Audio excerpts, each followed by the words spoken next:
Hi there, so following on from my sun care video, obviously I have to put something in play for recovery. So I appreciate and have seen you this morning.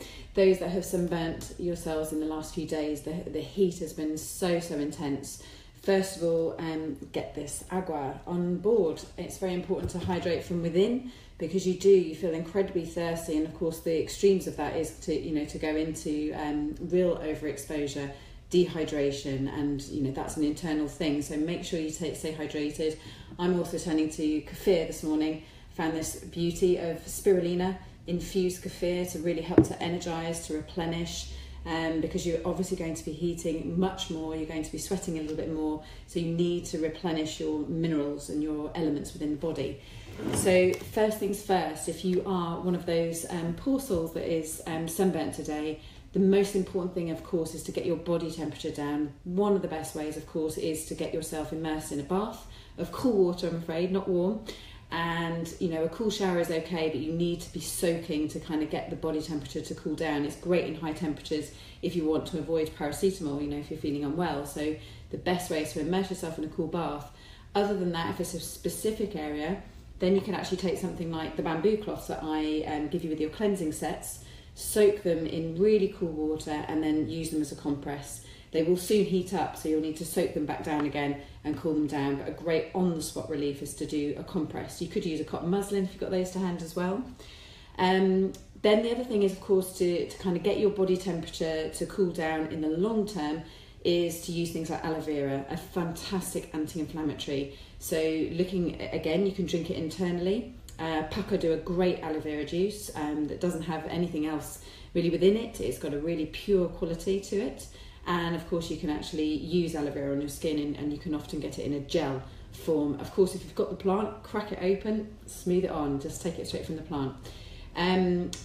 What's really important with the repair and the recovery is that you restore your skin back to health. So there are a few essential oils that I turn to. Now you'll understand why, when it comes to sunburn and sort of really cooling things down, particularly in a reaction as well, why I turn to the blue German chamomile over the Roman chamomile. So, the blue chamomile has a much greater, and you can see the difference in colour, quantity of azulene. And you'll find azulene within yarrow as well. See how beautiful, almost electric blue yarrow. And both of those are actually really rich in azulene, which is a fantastic anti-inflammatory. So really do turn to those oils. Those oils I would suggest you infuse within carrot oils. I'll get to those in a moment. Another oil to consider actually essentially is sandalwood, and it's really good again if you need to kind of ground and calm and ease, especially if you've gone into a little bit of a heat shock, if you like. Sandalwood is a fantastic way to deal with that.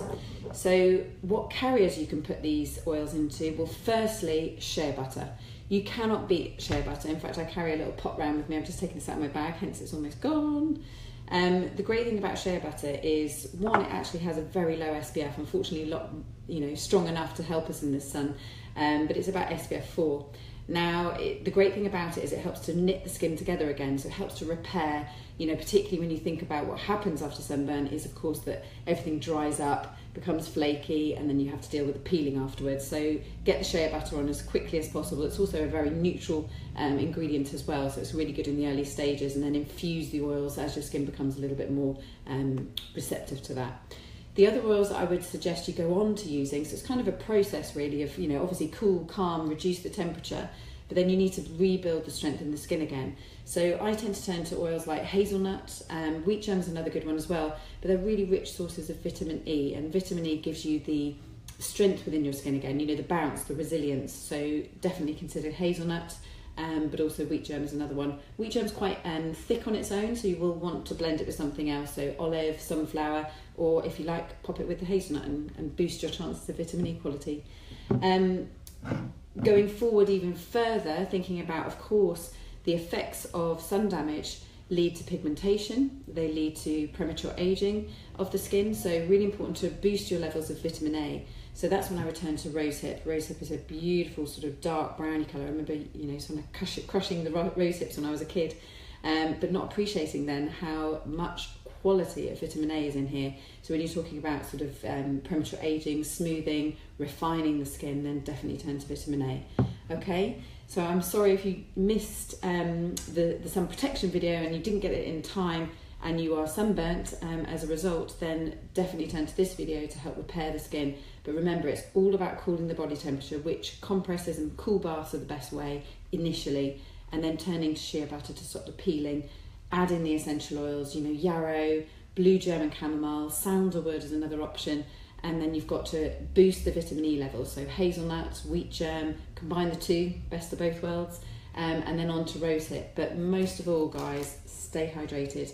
Internally will help you externally.